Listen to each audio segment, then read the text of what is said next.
Yang menjadi pendukung pemerintah ini eh, pasar publik yang menjadi target komunikasi ini 60% majority itu masih mendukung pemerintah. Tapi mereka kan kebanyakan silent.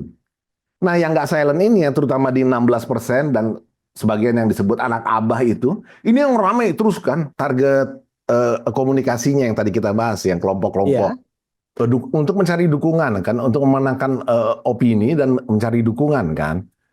Dalam konteks cognitive warfare ini, angka itu menjadi dipersepsikan something is serious kan, gede buktinya bahwa itu benar begitu atau enggak kan kita sama-sama walahu alam kan. Dalam cognitive warfare ini kemudian dinarasikan sebagai seharusnya kan jubir seperti Adrian di zaman Pak SBY misalnya. Seharusnya kan seperti Murdio. Jadi seolah-olah yang benar adalah yang di masa lalu kan.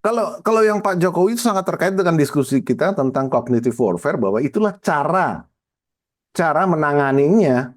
Buktikan saja di pengadilan. Memang itu nggak pernah dilakukan Pak Jokowi sebelumnya kan. Tapi itu caranya.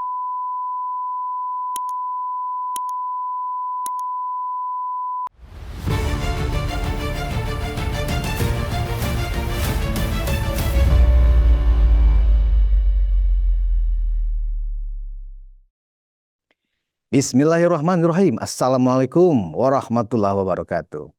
Penonton Ruang Konsensus Unpacking Indonesia. Kembali saya, Budius Ma'ruf Piliang, hadir kembali dalam diskusi hangat, menarik, dan seru. Ya, lagi-lagi ya, kita akan mengulas peristiwa politik yang masih menjadi tren dan menimbulkan pro kontra masih di masyarakat. Sepertinya memang era post-truth ini memang pro kontranya akan sering terjadi. Ya, persoalannya adalah apakah mayoritas masyarakat ya memahami bahwa ini adalah bagian yang enggak terhindarkan. Sosial media itu adalah dunia post-truth. Apa sih post-truth? Nah, ini pada bagian atau episode lain kita akan bicara tentang apa itu post-truth. Nah, kali ini saya akan berdiskusi dengan Mas Joseph Wenas dari Yogyakarta lewat saluran Zoom. Kami akan mendiskusikan peristiwa yang masih menjadi bahan perbincangan dan bahan kemarahan sejumlah orang juga. Pertama tentang masih fitnah ijazah palsu Pak Jokowi, ya kan?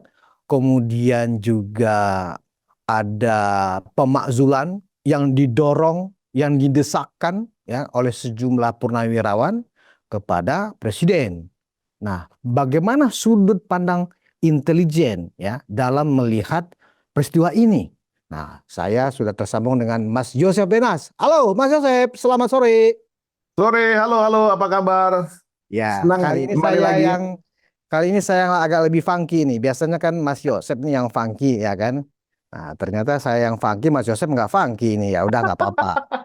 Kan kita untuk menutupi supaya kita juga jangan terlihat tua juga, Mas Jo. Ya kan? Mas Jo, saya langsung aja. Oke.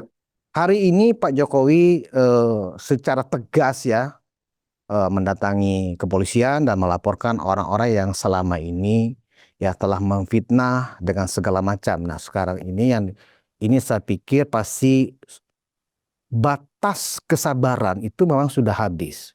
Dan saya sependapat dan juga mungkin jutaan orang sependapat bahwa memang saatnya persoalan atau langkah hukum ya harus dijalankan, harus dilakukan oleh Pak Jokowi. Kalau enggak, orang ini mengira satu, Pak Jokowi takut, ya kan? Yang kedua, Pak Jokowi itu kan penyabar, ya kan? Yang ketiga adalah ya jangan-jangan Pak Jokowi juga seperti yang dituduhkan, jadi diam gitu loh. Nah, dengan sikap ini kita berharap ada semacam proses hukum dan kita akan lihat bersama-sama kebenarannya seperti apa. Nah, Mas Jo, saya ingin dapat ulasan yang agak sedikit komprehensif, ya. Ini ada satu mata rantai nih, Mas Jo. Dari ijazah palsu, kemudian ada yang menggeruduk UGM, ada menggeruduk rumah Pak Jokowi. Tiba-tiba kemudian karena penggerudukan rumah Pak Jokowi itu ternyata nggak maksimal, nggak sesuai dengan agenda yang mereka rancang sebelumnya. Tiba-tiba beberapa hari kemudian muncul forum purnawirawan TNI, ya kan? Nah, yang salah satu butir petisi mereka itu adalah meminta Presiden Prabowo memakzulkan wapresnya sendiri. Ini benar-benar aneh dan menyesatkan menurut saya. Silakan Mas Yo, bagaimana cara masyarakat yang masih waras ya maksud saya, masyarakat yang masih punya nalar, masyarakat yang ingin Indonesia ini rukun, masyarakat yang ingin kita menghadapi masalah-masalah yang dihadapi oleh Presiden ini bisa kita atasi secara baik. Silakan Mas Joseph. Oke, terima kasih Mas Budi. Jadi untuk bisa melihat ini dalam satu sudut pandang yang jernih, saya ingin mengajak pemirsa kita ya Ya. di podcast kali ini Mm-mm. untuk memahami bahwa ada satu konsep propaganda sebetulnya gitu ya. Ini kan propaganda sebetulnya yang namanya cognitive warfare, pertempuran kognitif. Ya kognitif artinya kan sebetulnya kalau kita pakai bahasa yang agak keren itu kan epistemik ya. Epistemik artinya epistemologi. Bagaimana seseorang mencapai pengetahuannya dan meyakini pengetahuan itu benar gitu loh. Ya. Sebagai yang benar. Nah, publik masing-masing punya caranya masing-masing dan kita tahu bahwa itu ditawarkan begitu banyak di era kita sekarang melalui sosmed-sosmed. Betul. Ada yang levelnya punya intelektual mumpuni, profesor-profesor, tentu dia punya referensi, buku-buku, studinya. Tapi kalau publik umumnya kan enggak ya, mungkin editan 5 detik Instagram ini, lalu TikTok itu, lalu baca-baca berita gitu ya. Jadi kita harus memahami juga, jadi ada layers of intellectuals dari di sisi publik itu sendiri. Nah, tapi sekaligus ini menjelaskan satu peluang memang untuk di era sekarang nggak hanya di Indonesia saya kira ya, di dunia di mana-mana when it comes to politics, ya ini dimainkan. Dan disinilah kita juga lihat di sisi medianya gitu ya, hal-hal seperti clickbait atau bahkan ini disebut sebagai rezim clickbait itu kan praktek-praktek yang not necessarily maksud buruk, tapi akhirnya seringkali kan itu bisa jadi negatif juga gitu loh. Di thumbnailnya apa, isinya apa gitu ya, terus terjadi banyak hal yang ya tadi Anda sebutkan, jadi sebelah cenderung ke arah post truth gitu ya. Apalagi yang memang direkayasa. Jadi memang ada warfare, jadi pertempuran kognitif yang sebetulnya ingin, kalau kita kaitkan dengan tadi disebutkan soal Hasan Nasbi, ini yang sebetulnya oleh Hasan, menurut saya ini eh, ingin dijalankan secara serius gitu loh ya. Karena kan akhirnya tadi kan disebutkan juga berbagai isu tadi soal tuntutan purnawirawan, yang jelas kita kan arahnya ke pemerintah juga kan. Arahnya kan ada ke wakil presiden gitu ya. Dan kita tahu konsekuensinya kan kemana-mana, itu kan bisa terjadi krisis konstitusional dan sebagainya. Tapi intinya sebetulnya memang pemerintah harus mulai memikirkan satu cara yang berbeda untuk urusan cognitive warfare ini. Ini nggak bisa lagi ditanggapi dengan cara-cara klasik sebagaimana kita pahami dari jubir-jubir yang ada sebelumnya di berbagai era pemerintahan. Kan belakangan ini mulai dikomparasikan kan seolah-olah yang benar adalah seperti jubirnya SBY gitu loh. Siapa Julian Pasha, lalu ada yang bilang seperti di zaman Pak Harto dong, Pak Murdiono misalnya, lalu Harmoko. Mereka lupa zaman berbeda. Kita di konteks masa itu tidak ada cognitive warfare seperti yang kita hadapi saat ini. Warfare loh ini. Dan apalagi barusan sama-sama kita tahu Mahkamah Konstitusi memutuskan tuh ada gugatan UU ITE kan bahwa kerusuhan tidak bisa dilihat di ruang dunia maya. Hukum menganut kerusuhan itu hanyalah offline. Jadi di jalanan rusuh itu kerusuhan. Ya. Tapi Artinya noise, memang evidence based ya. evidence based, fisik. Ya. Tapi noise di ruang dunia maya, di ruang cyber itu nggak dianggap kerusuhan, itu udah final tuh. Terakhir nih baru 2 hari lalu pas kemarin kan. Jadi ini kan semacam, ya kita nggak bicara soal salah benar, tentu mereka punya pertimbangan, tapi artinya ini kan memberi suatu tekanan lagi kepada cognitive warfare itu sendiri bahwa don't worry, kita bisa bikin noise di dunia maya loh, nggak, itu bukan kriminal. Itu intinya kan. Nah, jadi kalau tadi Anda kaitkan ke soal Hasan terutama yang terakhir ini kan apa kepala PCO mundur, saya kok melihat kuat sekali masih ada perbedaan cara memandang terhadap penanganan cognitive warfare ini. Sebetulnya hanya itu intinya antara eh, apa namanya Pak Presiden dengan kalau ini kan langsung Hasan kan sebetulnya mandat itu kalau dilihat Perpres 82-nya itu 2024 itu kan langsung di Pak Presiden walaupun koordinasinya dengan Seknek gitu loh.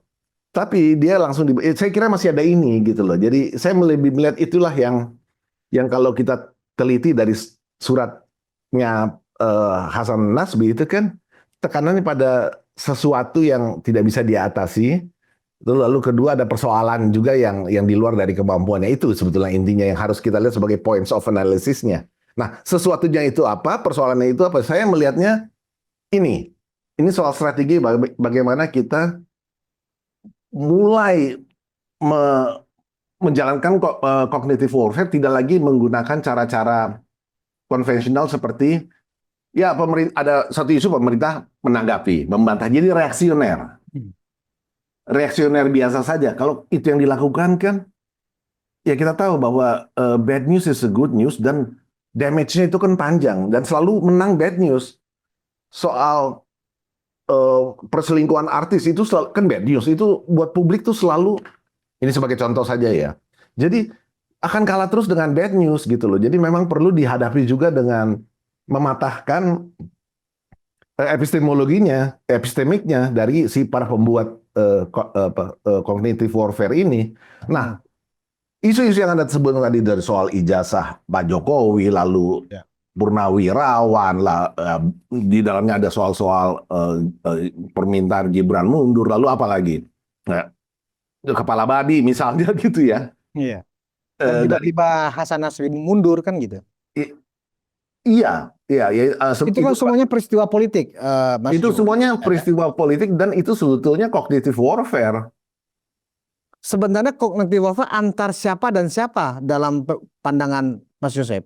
Begini, jadi memang dan inilah pasar politik sekaligus pasar bisnis. Jadi kalau kita amati di berbagai media, terutama ya mereka-mereka yang mengambil posisi oposisi itu kan mengikuti segmentasi hasil pemilu kemarin. Ya. Yang majority, yang 58% ini kan memang di mana-mana selalu silent. Majority itu silent. Nah, yang nggak silent itu adalah yang masih marah-marah kan. Itu ada di antara yang 16% dan 24%. Tapi saya percaya karena konstituen itu tidak sifatnya kan bukan permanen. Mereka selalu kan di dynamics gitu loh. Jadi contoh misalnya Pak Prabowo sebelum pencoblosan itu sekitar 40%. Ternyata pas pencoblosan 58%. Berarti kan ada swing. Nah, saya kira juga begitu setelah kemarin ditetapkan 58, 24, 16. Saya kira hari ini juga udah bukan begitu lagi komposisinya. Jadi pasti sudah terjadi swing, mungkin 24 sebagian sudah pindah sadar gitu ya, pindah ke 58 begitu juga yang 16.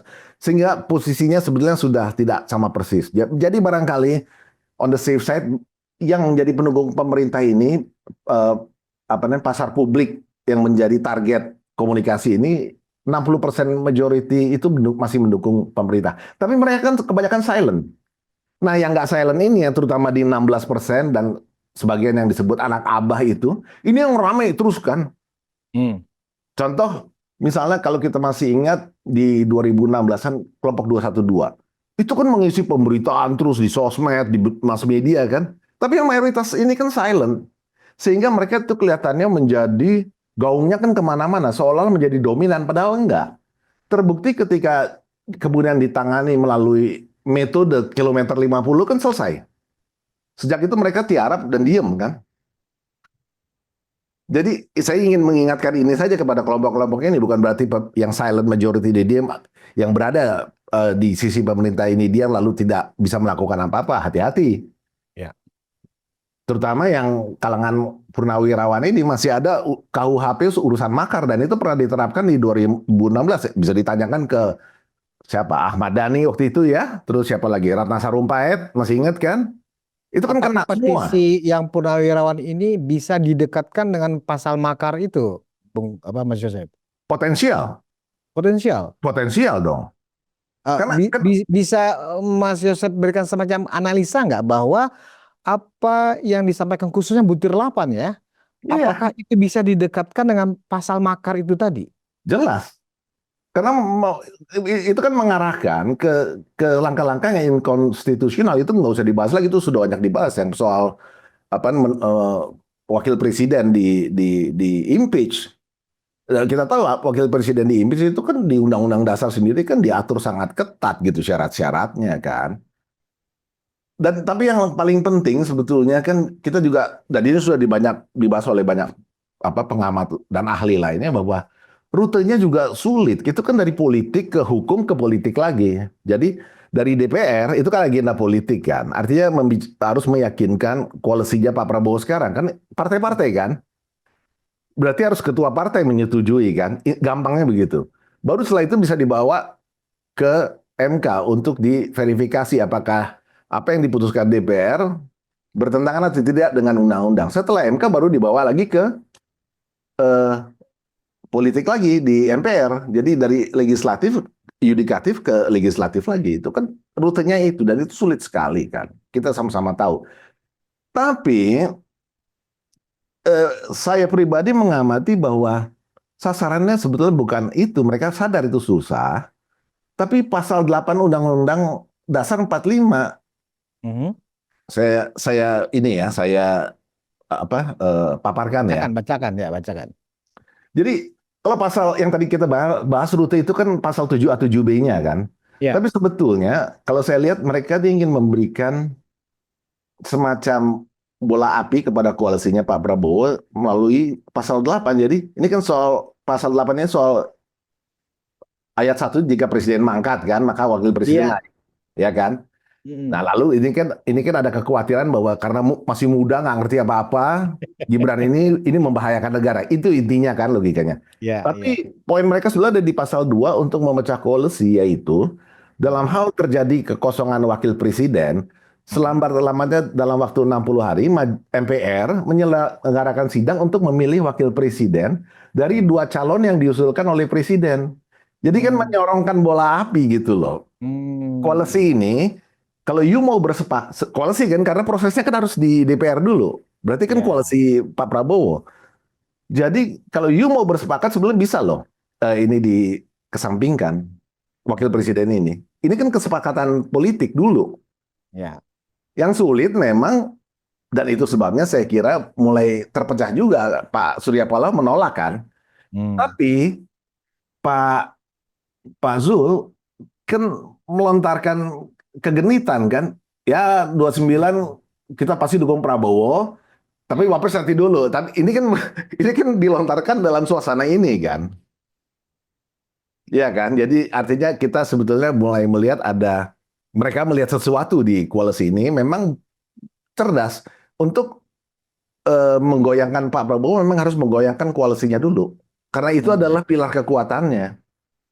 Dan kacamatanya 29 jangka pendek. Sedangkan Pak Prabowo visinya bersama Pak Jokowi itu kan sampai 2045 kan. Kita sudah pernah bahas ini. 25-29 itu hanya tahap awal yang diterjemahkan 3 transformasi itu, yaitu transformasi sosial, ekonomi, dan tata kelola itu diterjemahkan melalui 8-17-8 itu. Astacita 8, 17 program unggulan, dan quick wins yang 8 itu kan. Yang 8-17-8 inilah yang menjadi secara strategis tanggung jawab komunikasinya ada di PCO. Bisa lihat kaitannya sekarang kan. Jadi memang ya seperti pesawat terbang, pemerintah itu kan ada 2 sayap. Yang satu sayap kebijakannya, yang satu sayap komunikasinya. Dua-duanya harus ada, nggak bisa hanya salah satu. Kebijakan yang nggak dikomunikasikan ya sulit. Rakyat nggak ngerti apa-apa gitu loh. Tapi komunikasi doang tanpa adanya kebijakan kan juga mau apa yang mau diomongin. Nah, mereka paham ini sehingga ini yang mau dipatahkan. Jadi pesawatnya masih di landasan aja, landasannya udah dilemparin batu, udah susah mau take off kan. Nanti lagi take off dilemparin lagi. Nah, inilah batu-batu maupun gangguan-gangguan ini yang kita sebut sebagai DFK, yang adalah bagian dari cognitive warfare yang sedang dijalankan, sehingga isunya bisa macam-macam seperti yang tadi Anda sebutkan, urusan ijazah palsu lah, urusan purnawirawan, macam-macam. CCRP kemarin, lalu Indonesia Gelap dan seterusnya. Ya, Mas Jo, pemerintah ini kan terbentuk dari hasil Pilpres yang mana ada tiga, ya, anggaplah tiga orang, ya, dua mantan presiden, ya kan, Pak SBY, Pak Jokowi, ya kan, yang kemudian secara bersama-sama ada dalam satu koalisi. Tiba-tiba riuh, Pak Jokowi dihantam terus, sampai kemudian Mas Wapres, anaknya Pak Jokowi juga mencoba ingin dilucuti, ya kan. Kemudian bermaksud mungkin ya, agenda setting dari mereka ini adalah ingin melemahkan Pak Prabowo. Pertanyaannya adalah, mastermind-nya siapa ini? Apakah memang dari pihak luar atau ada musuh dalam selimut? Nah, ini kan pertanyaan-pertanyaan hipotetik yang mungkin Mas Joseph dalam pendekatan intelijen bisa menjelaskan ini, Mas Jo. Sudah sangat terang benderang di eranya Pak Jokowi berkali-kali dan Pak Prabowo di era Pak Prabowo sekarang juga berkali-kali bicara tentang asing. Jadi nggak harus dari saya atau Anda, Presiden sendiri mengatakan bahwa asing-asing ini eh, punya agenda-agenda yang ingin menghambat rencana kita. Rencana kita tadi saya singgung soal visi Indonesia Emas yang 20 tahun yang dibagi 4 tahap itu. Di mana salah satu yang mengganggu mereka adalah rantai pasok itu, soal hilirisasi kan. Ini kan soal industri dunia kan. Ini kita pernah bahas dan saya juga di kanal saya bahas panjang lebar bagaimana pengaruh dari supply chain dunia ini. Kalau sekarang kan ada 28 ya, terakhir Gibran kan, Pak Gibran itu di kanalnya kan menyoroti itu ya. Soal hilirisasi itu. Hilirisasi, ada dua YouTube-nya Mas Wapres kan? Pas Wapres. Banyak orang yang nggak mengerti. Ya, ini perlu kita terus gaungkan bahwa yang harus kita lihat sebetulnya memang visi besar kita di 2045 tentang Indonesia Emas yang akan gampangnya menduduki posisi 5 besar dunia. Kalau kita lihat sekarang antara Amerika dan Cina aja sudah jelas bahwa Amerika tidak happy kalau Cina maju. Itu intinya kan. Itu intinya. Jadi negara-negara besar ini tidak akan ada yang happy kalau salah satu negara kemudian bisa menjadi negara maju dan kemudian memiliki pengaruh. Itu. Nah, Indonesia itu bukan omong kosong melihat sumber daya yang dimiliki dan potensi bonus demografinya. Ini akan menjadi kekuatan besar yang akan mendorong cepat apa yang dilihat oleh Pak Jokowi dan Pak Prabowo di 2045 itu bisa sangat mungkin terrealisasi. Dan oleh karena itulah dari sisi yang kepentingan asing ini, mereka memainkan berbagai macam proksinya, antara lain soal LSM yang pernah kita bahas, hanya antara lain ya, umumnya adalah civil society, untuk terus riding local issues, tapi sebelum kepentingan mereka adalah menghambat, yaitu pesawat yang tadi mau take off, dua sayap itu terus aja dilemparin batu, diganggu. Ini asingnya, gitu loh. Ya nanti kita bisa bicara lebih spesifik. Yang lokalnya punya kepentingan-kepentingan jangka pendek. Yang lokal ini kan baik yang di koalisi parpol-parpol, apalagi yang di luar koalisi. Ini kan semua melihat ke 2029 pendek kan. Jadi kalau dua kacamata yang berbeda melihatnya memang sulit. Itu sebabnya. Apakah dua unsur ini bersimbiose, Mas Jo? Kan Mas Jo tadi ingin menjelaskan bahwa kalau kita bicara tentang mastermind dari kekisruhan ya yang terjadi saat ini, itu saya menangkapnya ada memang dari pihak luar ya, dari pihak asing ya, yang ingin mencoba menunggangi atau menumpang ya kepada sejumlah civil society yang dijadikan proksinya, kan begitu. Dan memanfaatkan isu lokal. Dengan memanfaatkan isu lokal, ya kan. Nah di sisi lain ya kan, yang lokal ini ternyata juga punya kepentingan sendiri untuk 2029. Persis. Jadi mereka ini bersimbiose, ya kan, mutual simbiosis kan begitu. Persis. Apakah Mas Jo ingin menyampaikan itu sebenarnya? Betul. Oke. Tapi kalau Anda bicara mastermind ya tentu tidak ada satu single mastermind di sini, kan tinggal membaca kepentingan lalu bagaimana berbagai kepentingan ini Oke. saling bersimbiosis masuk dalam isu-isu lokal yang ada gitu loh. Mungkin yang lebih tepat kalau istilahnya itu yang lebih tepatnya mungkin begini, bukan mastermind ya, mungkin bisa multi ya kalau mastermind-nya. Korlapnya ya gitu Mas Jo. Kira-kira ini korlapnya yang membuat dua kepentingan ini mengganggu pemerintah ya kan. Satu, yang dari pihak luar tidak ingin kita kemudian take off menuju Indonesia emas ya kan. Kita bangkit sebagai negara maju. Itu kepentingan asing tuh yang ingin mengganggu. Yang kedua ya kan bersimbiosis dengan pemain lokal ya yang ingin mencoba meraih 2029 dalam suatu pilpres kan begitu. Ya. Jadi anggap saja Mas Gibran, Pak Prabowo didukung dengan Pak Jokowi, ya, ada Pak SBY di sana ya kan. Ini pemain lokal bertarung, pihak asing kemana menunggangi. Apakah seperti itu? Apa kalau kita lihat dramaturginya yang terjadi saat ini? Iya, iya. Sehingga menjadi objektif kalau Anda riding isu lokal kan objektif. Every politics is local about local politics kan. Kan mereka dari luar kan nggak bisa memaksakan harus isu ini atau isu itu kan harus lokal. Dan mereka memanfaatkan itu. Kalau tadi Anda bicara apa namanya koordinatornya atau apa tadi istilahnya Korlap ya. Lah ya yang kasat mata kalau di urusan ijazah palsu kan mereka seolah-olah memberikan nama lembaganya TPUA gitu-gitu loh. Ya tapi kan kita kan lihat orang-orangnya ya dia juga gitu loh. Tim pembela ulama dan aktivis. Jadi ada ulamanya dan aktivisnya. Tapi ini di segmen, tadi kita bicara segmen kan, komunikasi kan, yang mayority, yang silent, yang dukung pemerintah, yang dalam segmen 16+24 ini laku. Laku ya? Label-label ada ulamanya, ada aktif, itu laku. Ya, tadi kan kita sudah singgung soal intelektualitas yang layering tadi gitu loh. Jadi di level ini laku, ya harus begitu brandingnya. Ya, mungkin begini Mas Jo. Nah, sebentar saya lanjut. Akan bicara tadi tentang Aku korlap lanjut ya? sebentar. Terus Oke, kalau oke. yang Purnawirawan, itu kan sahabat jenengan, korlapnya. yang pernah debat sama saya beberapa Iya, waktu. benar. Iya. Ya, mungkin kita off air aja membahas itu nanti, Mas Jo. Iya, bagian-bagian itu off air lah. Jadi kalau kita bicara tentang korlap, ada proksi, ya kan? Egy Sujana tiba-tiba, ya kan, membuat sebuah mainan baru nih. Ada 16 miliar hadiahnya, kan begitu Mas Jo. Ya kan? Apakah itu bagian dari aktivitas korlap atau aktivitas pemain lokal, ya kan, untuk seolah-olah menggiring bahwa yang membuat TPUA ini bergerak adalah ada iming-iming 16 miliar nih dari sekelompok atau dari orang yang disebutkan oleh Egy Sujana itu.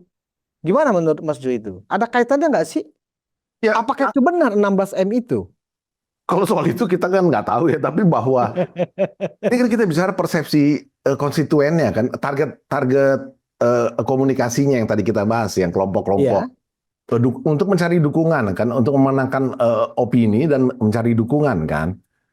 Dalam konteks cognitive warfare ini, angka itu menjadi dipersepsikan something is serious kan, gede buktinya bahwa itu benar begitu atau enggak kan kita sama-sama walahu alam kan. Iya. Sebetulnya paralel dengan logika yang ingin dan ini cognitive warfare, bahwa seolah-olah benar tidaknya ijazah Pak Jokowi itu adalah tergantung dengan digital forensiknya. Seolah-olah begitu mau diarahkan kan. Jadi contohnya begini, kalau Anda kehilangan SIM Anda katakanlah versi 5 tahun lalu Anda bikin baru, kan keluar dengan desain yang baru kan, desainnya udah sama-sama beda. Tapi yang keluar lembaga resmi Anda. Lembaga resmi. Iya. Nah, tapi kalau di digital forensik kan SIM baru Anda satu dari desain udah beda, bahan beda, font beda. Ya nggak akan ketemu digital forensiknya kan. Berarti SIM baru Anda sah, resmi, dan valid atau tidak? Itu tentu resmi dan valid, walaupun secara digital forensik itu akan dinyatakan palsu karena tidak cocok dengan desain versi 5 tahun Anda yang hilang itu. Ya. Ini kan kesesatan yang seolah-olah logis. Itu sebabnya saya tadi singgung epistemik. Dalam cognitive warfare ini yang mau dimainkan sama dengan soal 16 miliar itu yang kita harus baca. Hmm. Jadi ingin dikesankan atau ingin agar para konstituen ini atau para target komunikasi ini, kelompok-kelompok ini ya percaya. Dan saya kira kalau kita kembali ke Hasan, ini yang masih belum terumuskan dengan baik. Bagaimana nih sisi pemerintah ingin menangani soal cognitive warfare ini? Karena ini harus dilawan, nggak bisa lagi hanya dengan cara-cara pemerintah meluruskan. Jadi reaktif. Ada isu, reaksi. Ada isu, reaksi. Itu akan kalah. Jadi memang harus epistemologinya, saya pakai istilah dihantam gitu loh. Karena mereka menghantam dengan cara itu sulit. Ini kan jadi mirip, kalau kita ambil Hitler, itu kan ketika Hitler mulai sampai dia di puncak kejayaannya, itu kan dia berhasil melakukan cognitive warfare antara Arya, yang awalnya nggak banyak yang percaya, tapi lama-lama dukungan makin kuat bahwa memang supremasi ras Arya ini harus memimpin. Akhirnya dibeli kan, sehingga Hitler menjadi begitu berkuasa sampai kemudian kita tahu cerita selanjutnya. Tapi ini seperti ini, jadi merekayasa kesadaran publik. Kalau di kita barangkali PKI, masih ingat kah? Kalau yang generasi kita ya, jadi sejak 65, 70-an, 80, itu hantu PKI itu terus menjadi apa namanya, cognitive warfare orde baru yang kemudian dipercaya. Bahkan saringan, kalau Anda mau jadi pegawai negeri itu kan harus ada apa, waskat itu kan, saringan-saringan yang selalu ada kaitan apakah keluarganya, ayahnya PKI atau tidak, dan seterusnya gitu loh. Ini cognitive warfare lainnya gitu loh. Nah, mereka menggunakan metode seperti ini yang saya kira pemirsa kita perlu sama-sama sekarang mulai melihatnya dari sisi itu, sehingga jangan terpengaruh atau driven by isu-isu recehnya soal ijazah, soal purnawirawan, soal kepala babi dan sebagainya. Tapi kita harus melihat bahwa ini yang kita hadapi adalah perang kesadaran, cognitive warfare. Artinya memang ini kalau saya sih perang kesadaran, komoditasnya adalah kebohongan. Jadi yang dijual itu, yang diperjualbelikan itu adalah kebohongan dalam bentuk propaganda, Mas Jo.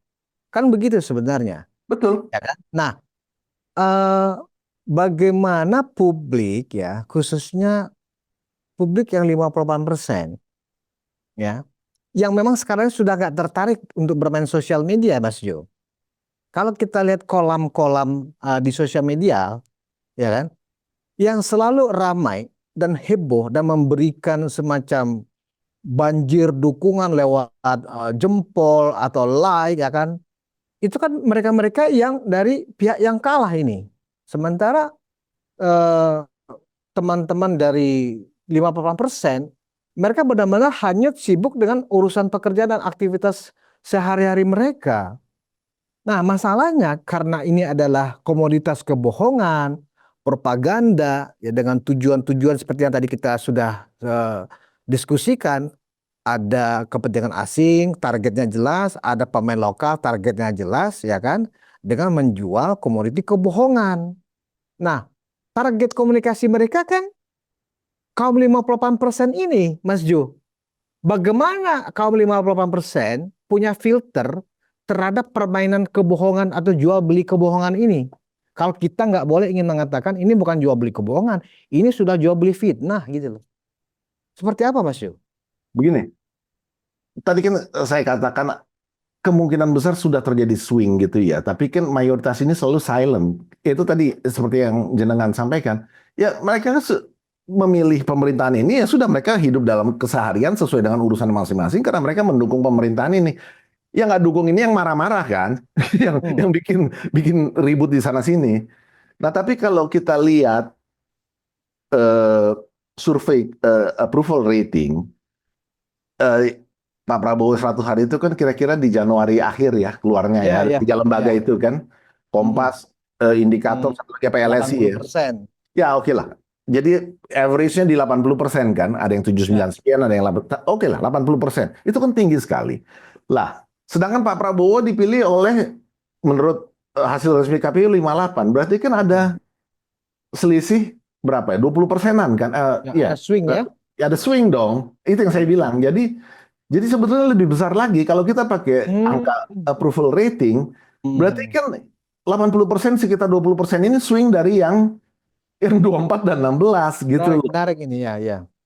Iya kan? Itu kan fakta. Tapi mereka sekali lagi karena mereka puas, makanya keluar approval rating 80% itu.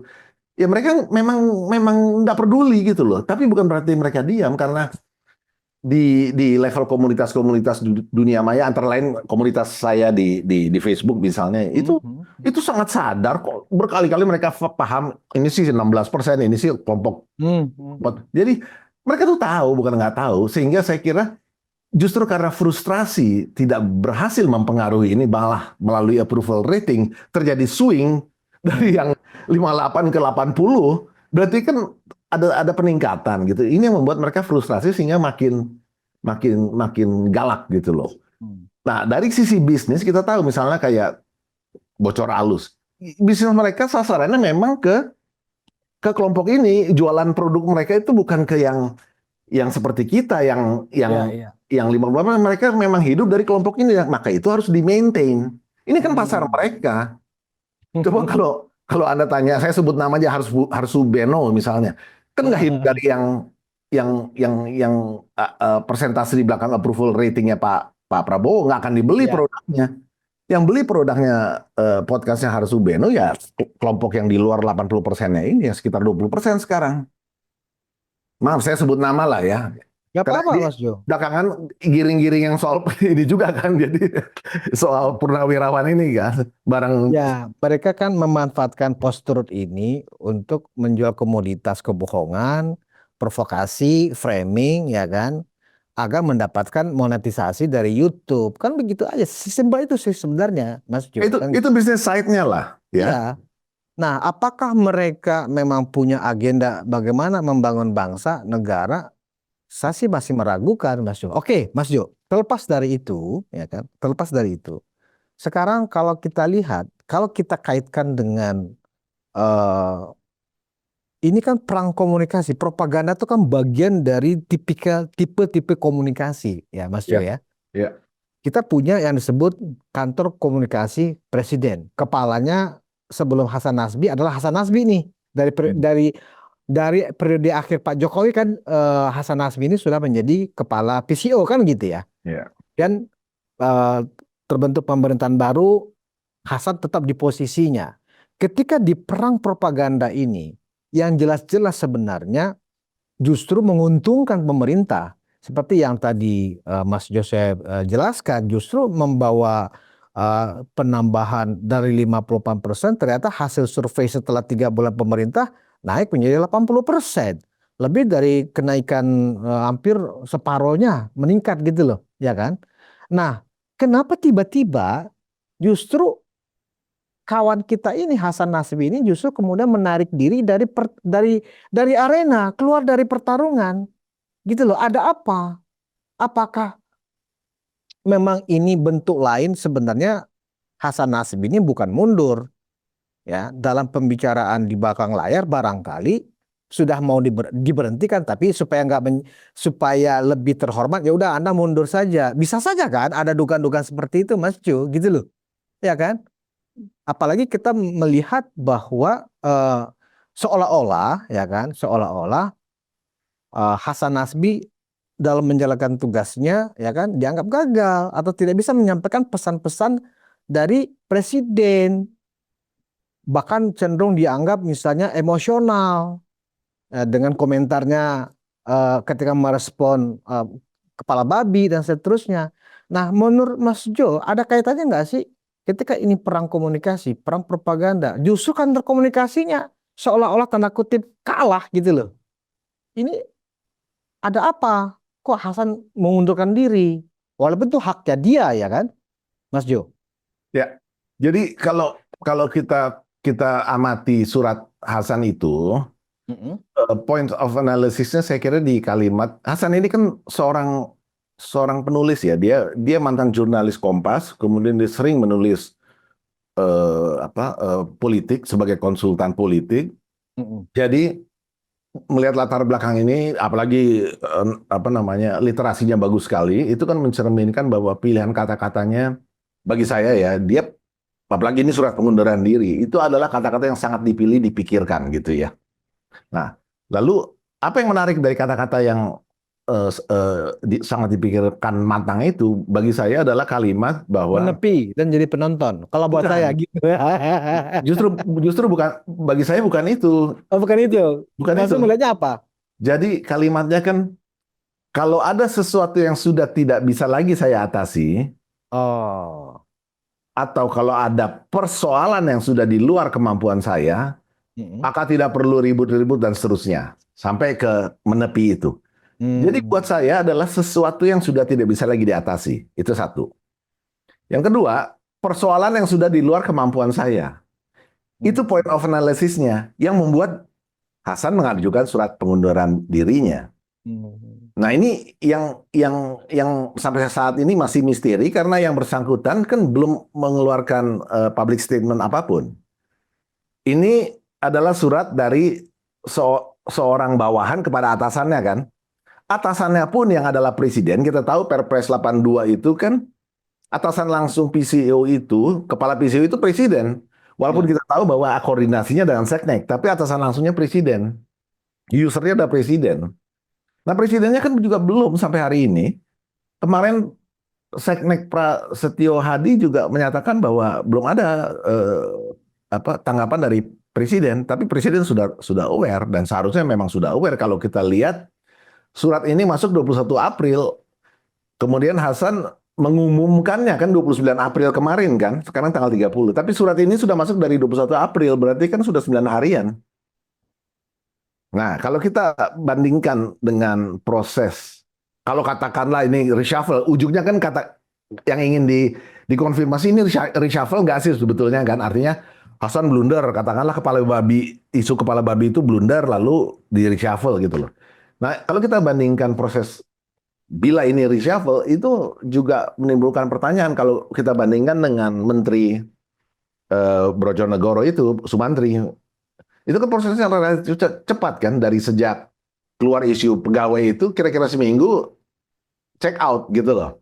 Hmm. Keluar gitu loh. Presiden langsung menyetujui kan bahwa kemudian beliau diberikan semacam leeway untuk ya yuk mengundurkan diri daripada saya pecat gitu kan. Itu kan itu Ya. diatur di belakang layar lah. Jadi dia Mm-mm. ya barangkali Hasan seperti itu menurut interpretasi beberapa pihak. Tapi saya tidak beli itu. Saya karena melihat panjang.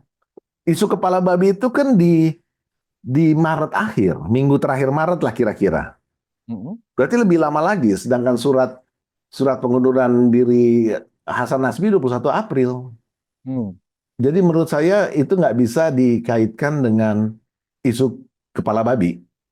Terutama juga di Hmm. dalam pertemuan dengan 7 jurnalis di awal April di Hambalang, Pak Prabowo dengan 7 jurnalis itu, antara lain Najwa, lalu ada Uni Lubis, dan Hmm. lain-lain. Itu kan Pak Prabowo menjawab bahwa memang ada ketelodoran diakui dan dia minta maaf, tapi sama sekali tidak ada tone dan faktanya juga tidak ada tindak lanjut setelah itu yang terkait dengan teguran dan sebagainya terhadap Hasan Nasbi. Ya. Artinya, menurut saya itu sebabnya saya menyimpulkan bahwa yang masih ada terjadi perbedaan adalah soal penanganan cognitive warfare ini yang harus ditangani berbeda, nggak bisa lagi dengan cara-cara konvensional. Dan Hmm. barangkali Pak Prabowo masih mempertimbangkan ini gitu loh. Sedangkan Kalau soal bagaimana menghadapi perang propaganda, saya pikir Hasan adalah figur yang sangat cocok dan tepat dilihat betul, dari track record dia selama ini, apa Mas Jo? Ya betul, kan, Hasan betul. sangat tangguh menghadapi panggung-panggung perdebatan, ya kan, pilihan katanya menyejukkan dan mencerahkan, cool menghadapi serangan-serangan debat dan seterusnya. Nah, pertanyaannya adalah apa Tapi yang maaf saya menyebabkan? potong. Tapi yang Ya. barusan Anda katakan itu kemudian kan di dalam cognitive warfare ini kemudian dinarasikan sebagai Seharusnya kan jubir seperti Adrian di zaman Pak SBY misalnya. Seharusnya kan seperti Murdio. Jadi seolah-olah yang benar adalah yang di masa lalu kan. Padahal Hmm. soal menanggapi isu teror kepala babi dan Hasan mengatakan itu dimasak saja, itu bukan spontan menurut saya. Itu by design untuk meruntuhkan konstruksi berpikir bahwa ya terornya dikecilin aja. Toh toh sebetulnya yang diteror itu juga tanggapannya di akun pribadi juga happy kan si Franciscanya itu. Jadi ini pendekatan lain yang memang belum bisa diterima oleh banyak pihak di kubu Pak Prabowo sendiri, terkejut gitu loh. Tapi menurut saya nanti boleh diundang Pak Hasan Nasbinya ya. Menurut saya itu by design, bukan spontanitas. Itu cara baru untuk menanggapi cognitive warfare ini. Nggak bisa lagi pakai cara-cara kami luruskan dengan cara-cara Murdiono atau Harmoko atau Julian Pasha-nya Pak SBY. Nggak bisa. Beda Berarti yang sekali. nggak bisa memahami siapa sebenarnya kalau seperti itu penjelasan Mas Jo. Pak Prabowo yang tidak bisa memahami apa cognitive warfare itu tadi yang sedang berlangsung, atau Hasan sangat memahami justru sehingga nggak connect antara kepala kantor presiden dengan presidennya sendiri dalam mengatasi apa perang propaganda ya di luar istana ini yang coba ingin mengganggu ya jalannya pemerintahan. Sebenarnya kan di situ. Dan karena merasa sudah tidak nyaman, bahkan presiden pun misalnya mengakuin teledor kan gitu loh. Kalau mengakuin teledor berarti kan sasarannya kan ke kepala PCO, ya kan begitu. Nah, mungkin Hasan merasa udah tahu permainannya seperti apa, medan pertarungannya seperti apa, dan merasa presiden tidak percaya lagi sama dia, ya buat apa juga? Saya keluar arena dulu aja, saya tonton aja. Makanya saya mengunderline yang menarik bagi saya surat pengunduran diri Hasan itu adalah saya akan menepi dan akan jadi penonton saja.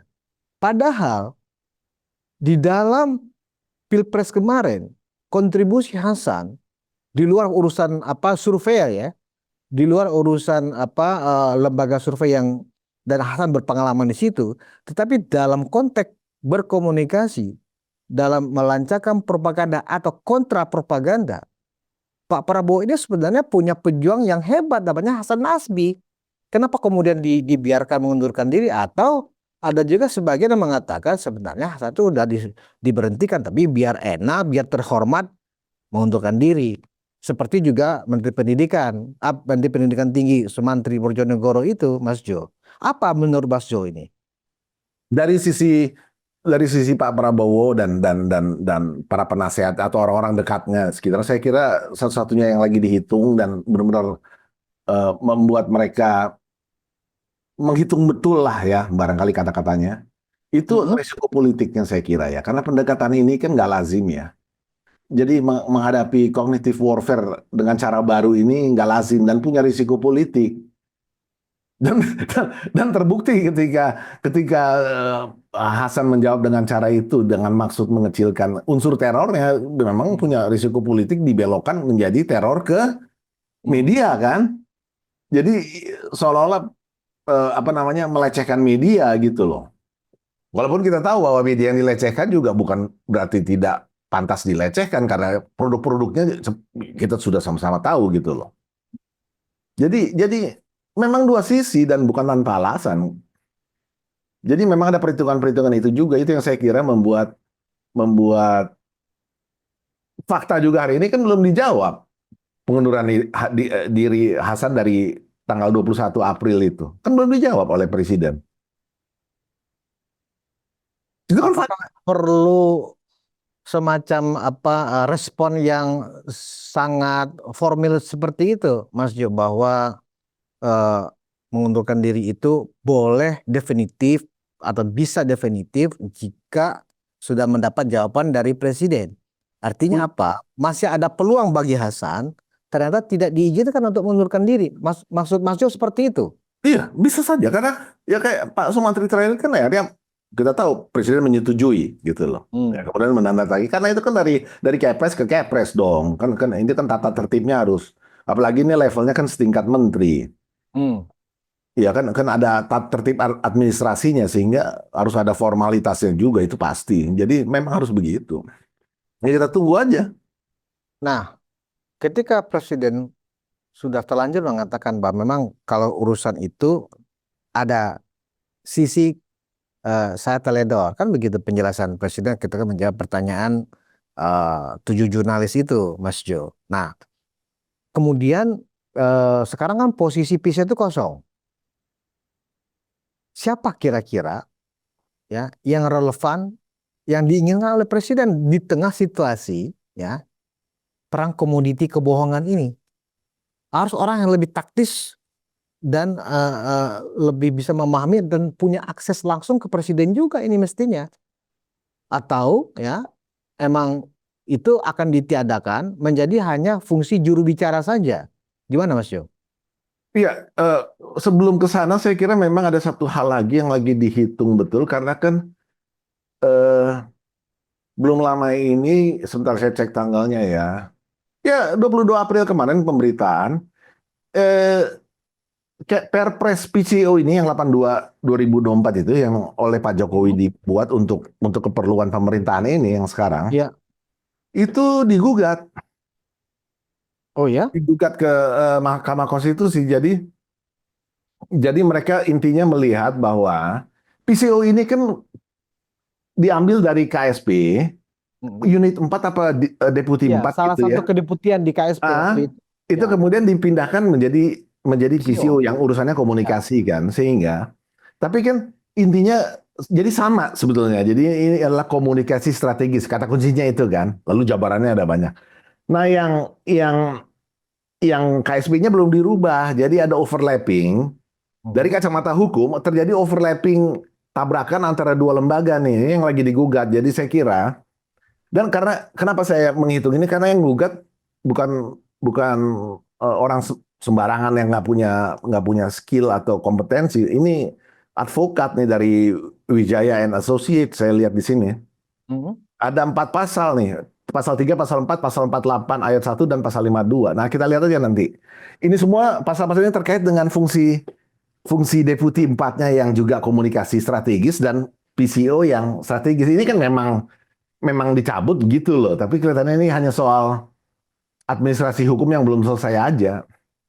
Tapi saya Secara kira politis menurut eh, Mas Jo, apakah dengan keluarnya Hasan dalam dari kabinet, ya, anggap saja saya berasumsi Hasan diterima pengunduran dirinya, Mas Jo.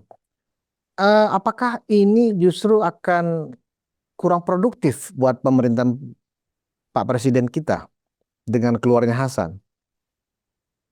eh, saya kembali lagi ke soal Hasan di situ atau tidak itu soal lain lah ya.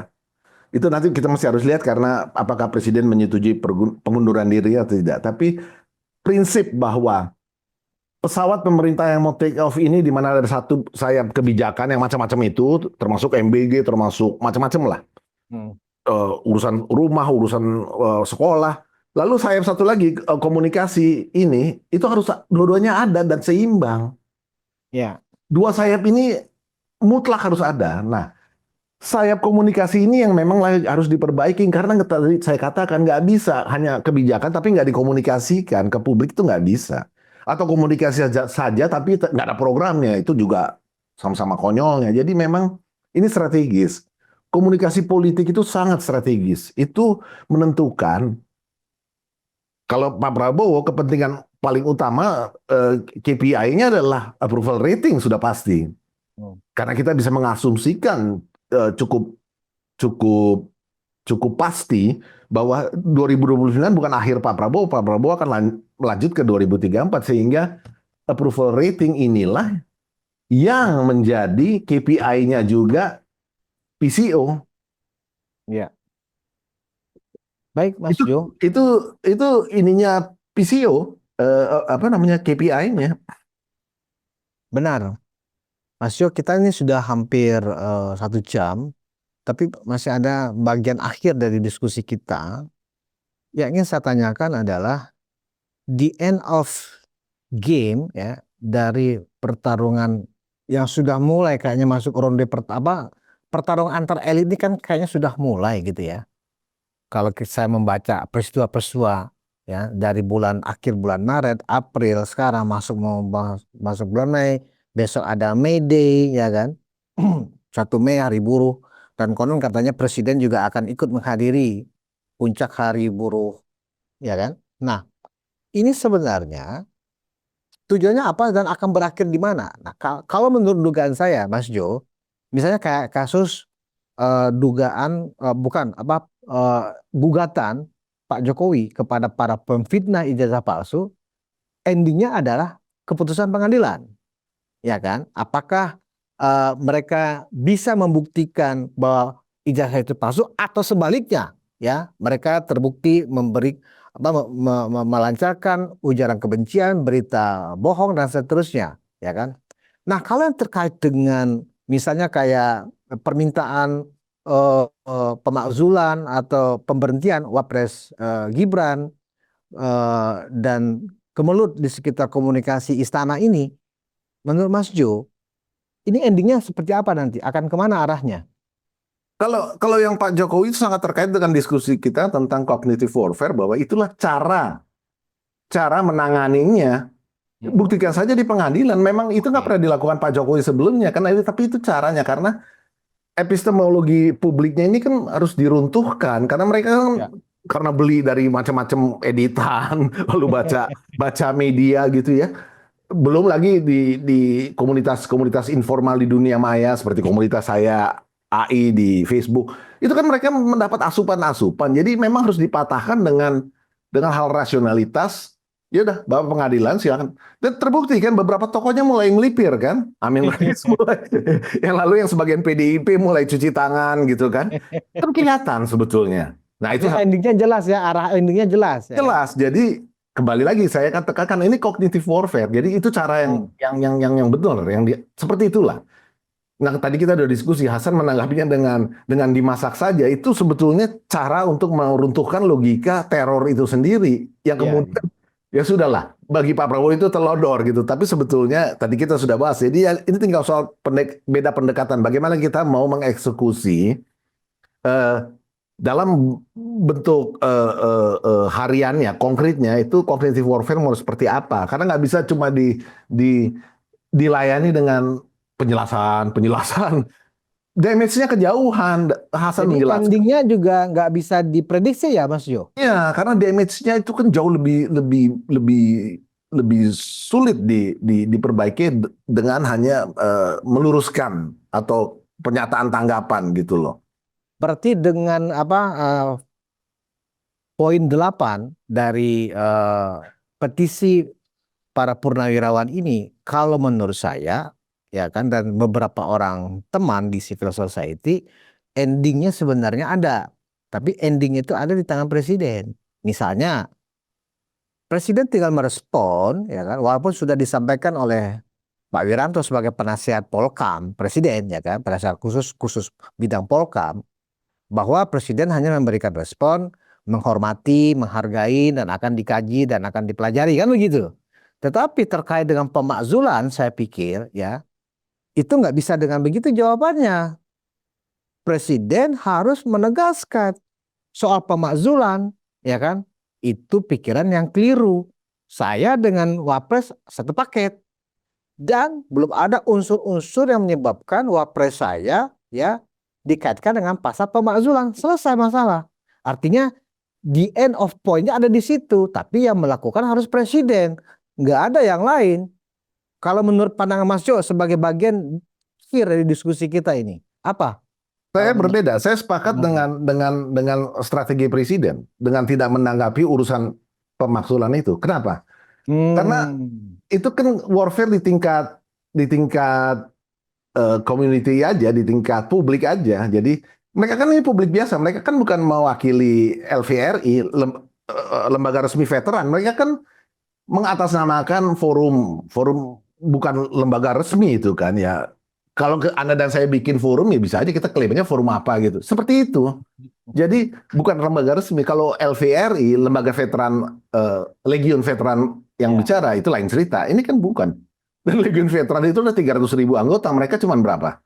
100 sekian. Jadi 300-an totalnya 300-an lah katakanlah. Purnawirawan itu. Jadi Dan itu kan bukan mewakili Pepabri juga. Dia tidak mewakili. Dan Iya. juga bukan mewakili perhimpunan yang resmi Purnawirawan TNI Angkatan Darat. Nggak mewakili juga. Ya mereka kan gabungan, jadi LVRI kan, Lembaga Legiun Veteran Republik. Jadi not even part of LVRI, kita tahu lah. Jadi ini cuma organisasi jamur di musim hujan lah ya gitu ya, muncul nanti hilang lagi. Nah, memang harus yang nanggapin biar antara publik, memang tidak perlu ditanggapi kecuali mereka maju merealisasikan itu lain cerita. Maju maksudnya gimana Mas Jo? Ya poin 8 itu mereka realisasikan aja, entah meyakinkan minta pertemuan dengan DPR atau lalu melakukan demo macam-macam gitu ya. Itu kan upaya makar jatuhnya kalau begitu. Itu dia, justru itu sudah Presiden menghitung itu. Jadi mereka hanya akan sampai melempar bola panas saja. Itu sebabnya saya katakan ini kan hanya bola panas, menjijiakan. Ya, itu pelanggaran hukum, harus ditangkap, ditindak gitu loh. Jadi nggak perlu ditanggapin. Pak Wiranto sudah menanggapi dengan sangat jelas bahwa ini soal trias politika. Jadi kalau Anda mau seperti itu bukan dalam kewenangan eksekutif. Soal pemaksulan itu adanya di jalur tadi, rute tadi. Ya Anda harus ke DPR dulu. Silakan yakinkan ketua-ketua partai supaya anggota-anggotanya di DPR beli isu ini dan merumuskan. Ya rutenya tadi udah kita bahas kan. Habis itu baru ke MK, baru ke MPR. Dan ini yang mereka tidak berani lakukan, sudah pasti. Baik, Mas Joseph Wenas, seorang analis intelijen di kanal YouTube-nya sudah memberikan kita diskusi yang menarik. Dan saya pikir kita semuanya punya perspektif yang sendiri-sendiri juga dalam melihat persoalan ini. Ya begitu ya Mas Jo ya, di era post-truth ya, bahwa kita sih berharap khususnya yang kita khawatirkan angkatannya seusia Mas Gibran ini, Mas Jo, mereka lah yang akan kalau di YouTube-nya Mas Wapres ini kan judulnya kan giliran kita ya kan, giliran kita. Nah, bagaimana melewati masa-masa post-truth ini, ya ini adalah ujian-ujian awal yang mungkin besok-besok akan ramai lagi seperti ini, akan lebih seru lagi barangkali. Tetapi yang penting adalah bagaimana kalau memang arahnya ini untuk 2029 ya kan, saya malah melihat upaya untuk mendiskreditkan Mas Wapres ini justru akan berbuah terbalik Mas Jo. Ya kan, justru Mas Gibran ini akan lebih merasa naik pamornya justru. Seperti yang tadi kita diskusikan, Pilpres ini dimenangkan hanya 58%.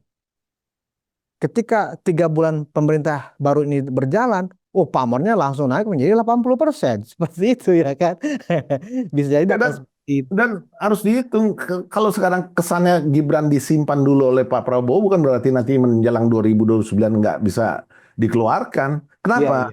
Karena pemilih kita makin lama makin muda kan. Iya betul. Jadi milenialnya udah tuanya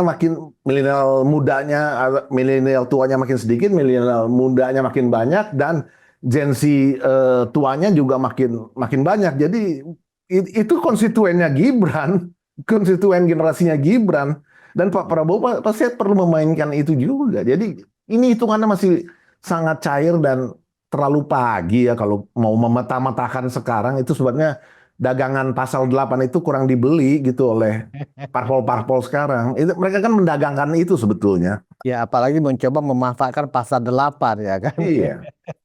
Pasal 8 Undang-Undang Dasar 45 ya kan, padahal kan yang namanya hukum itu kan harus bisa mengantisipasi masa depan kan gitu, atau hal-hal yang akan terjadi. Nah, kok itu yang dimanfaatkan seolah-olah kalau presiden mangkat ya kan, aneh kan gitu. Terima kasih Mas Joseph Wenas. Oke, sama-sama. Dalam episode selanjutnya. Penonton Ruang Konsensus Unpacking Indonesia, demikian perbincangan kita. Semoga bermanfaat dan kita akan lanjutkan diskusi kita pekan depan. Wassalamualaikum warahmatullahi wabarakatuh.